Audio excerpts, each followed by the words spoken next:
일부 하겠습니다. 어제 제가 3대 악재, 윤통 구속과 또 서부지법에서 벌어진 사태, 그리고 중국인 99에 대한 미국의 국방부와 주한미군, 그리고 DIA 등의 사실이 아닌 거짓이다라는 입장 발표. 자, 이런 것들이 특히 이 지지율에 영향을 미칠 소지가 많아서 많은 보수 성향의 지지자들이 걱정을 태산으로 하고 있었을 겁니다. 그래서 서부지법 사태가 생기고 난 뒤 나오는 여론조사는 굉장히 나쁠 거야. 이제 꺾이기 시작하나.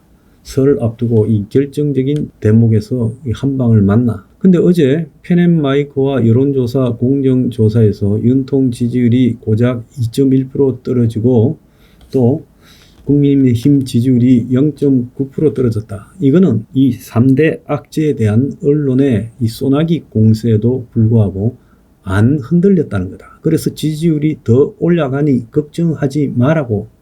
그래서 3대 악재 때문에 지지율 떨어진다, 이런 내용의 유튜버들도 해서는 안 된다고 제가 어제 말을 했지요. 그런데 그 말이 떨어지자마자 어제 저녁과 오늘 아침에 2개의 여론조사가 나왔는데 거기서 완전히 이 지지율이 계속 올라가는, 그럼 잠깐 주춤하다가 19일 이후에 다시 계속 올라가는 그 흐름을 탔다라는 걸 제가 여러분에게 말씀을 드립니다. 굉장히 다행스러운 일이고 설을 앞두고 매우 고무적인 있다. 설 명절은 민심의 일종의 소통의 시간이라는 거 아니겠습니까? 그러면 설 직전에 상승세를 타는 게 굉장히 중요한 거예요. 설 직전에 꺾였다 하면 설에서 안 좋게 반영이 될 수 있어요. 그런데 다행히 설 직전에 상승세를 타고 있다. 자, 첫 번째로 미디어 리서치가 국민의힘 지지율 48.5, 민주당 지지율 38.8로 근 9.7%의 격차로 이기고 있다 나왔습니다. 그뿐 아닙니다. 이제 이거는 아주 고무적인데 어제 이제 여론조사 공정과 펜앤마이크가 발표한데 최근에 한 조사에서 정권 유지가 정권 교체보다 더 많다라는 발표가 나왔지요. 그런데 이제 우리가 진짜로 아직 안 나온 게 한계가 있었습니다. 뭐냐면 탄핵에 찬성하느냐 탄핵에 반대하느냐가 지금 이때까지 역전을 못 시키고 있었어요. 그런데 미디어 리서치 조사에서 탄핵이 기각될 거다, 즉 탄핵을 반대하는 거가 47.1, 탄핵이 인용될 거다는 게 46.7. 그러니까 반탄이 찬탄을 이겨버렸습니다. 큰 차이는 아니지만 0.4%로 처음 나온 여론조사입니다. 그래서 이것은 매우 중요한 순간에 크로스가 이루어졌다. 자, 설 직전에 탄핵 기각이 탄핵 인용을 능가했다는 겁니다. 자, 거기에다가 오늘 아침에 보면 데일리안이 한 여론조사가 있습니다. 데일리안 여론조사에서는요, 윤통의 지지율이 윤통 구속 이후에 6.4%가 올라가서 48.4가 나왔습니다. 그래서 좌파들은 일단 윤통을 잡아다 가두면 지지율이 꺾이게 될 거다. 또 보수 대중들이 힘이 빠질 것이다. 실제 거리에서 싸우는 대중의 힘이 좀 빠진 측면이 있었습니다만은 오히려 윤통 구속이 자아낸 분노, 해도 너무한다라는 그런 분노들이 결집되면서 6.4%나 올라가지고 48.4가 나왔어요. 이제 50%에 근접하고 있습니다. 그리고 국민의힘과 민주당의 지지율은 국민의힘이 46.4, 민주당은 37.3으로 9.1%가 앞서고 있어요. 아까 한 조사에서 9.7%가 앞섰죠. 미디어 리서치에서요. 이번에는 이제 9.1%가 앞서고 있습니다.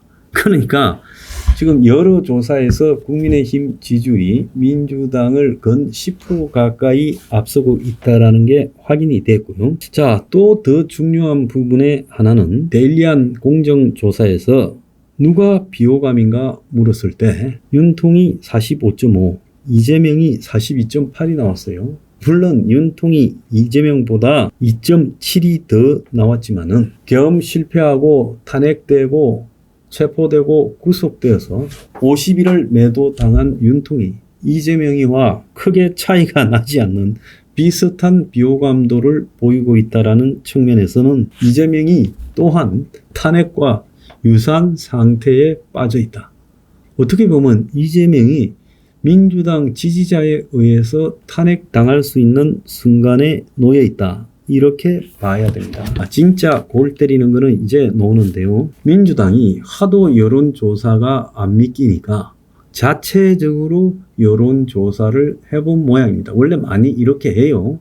뭐 이렇게 이야기할 때 여론조사가 자기들한테 비우호적이고 결과가 안 좋게 나오면 우리 내부에서 설계를 해가지고 한번 물어보자.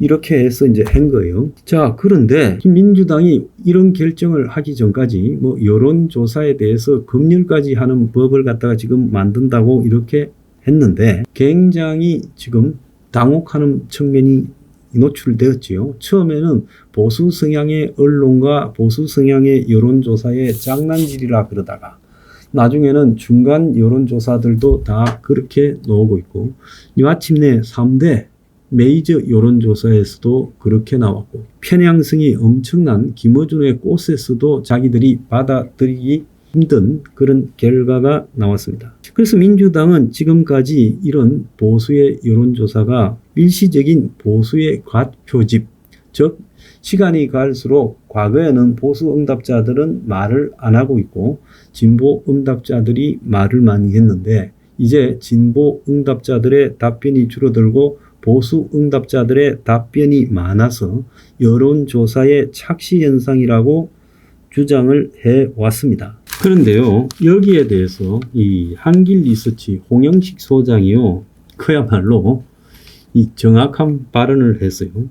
탄핵 직후 여론조사에서는 민주당이 국민의힘을 배로 앞섰는데 한 50대 25 정도가 나왔잖아요. 그때는 진보가 과표집됐다라는 말을 안 했다. 보수가 많이 응답했을 때만 보수 과표집이라고 할 수 있느냐. 즉 민주당이 보수 과표집에 의한 여론조사의 착시현상이라고 평가절하하지만 진보가 미결집했다면 진보 미결집 원인이 뭐겠느냐. 갑자기 여론조사에 진보 지지층이 응답을 안 하고 도시락 싸들고 놀러 갔느냐. 그건 아니라는 거예요. 그래서 보수 과표집이라는 것은 소장의 말에 의해서도 딱 정리가 되는 겁니다. 그래서 민주당 내부에 어제 여러 사람들이 민주당이 자체 여론조사를 실시했고 여기에서도 최근 여야 지지율 역전 현상이 나타나 버렸다. 그래서 윤 대통령 탄핵 구속 국면에서도 여당 지지율 오름세가 계속되면서 일부 조사에서도 지지율이 뒤집히는 현상이 발생했는데 내부 조사에도 똑같은 추세가 뚜렷해지고 있다. 그래서 민주당의 핵심 관계자가 뉴시스라는 언론과의 통화에서 내부 조사 결과도 최근 여론조사 추세와 비슷하다. 이 관계자는 여야 지지율 격차가 터무니없이 크게 벌어지진 않았다. 그렇지만은 지금 상황에서 당 지지율 하락세가 분명한 것은 부인할 수 없다. 이런 흐름을 겸허하게 받아들여야 된다라고 말을 했습니다. 자, 민주당 이제 조금 뭐가 쎄하게 옵니까? 여론조사는요, 너그 마음대로 그렇게 판단하는 게 아니라 실제 국민의 여론이 변하고 있다라는 걸 너그만 모르고 있을 뿐입니다. 너그 엿됐어요.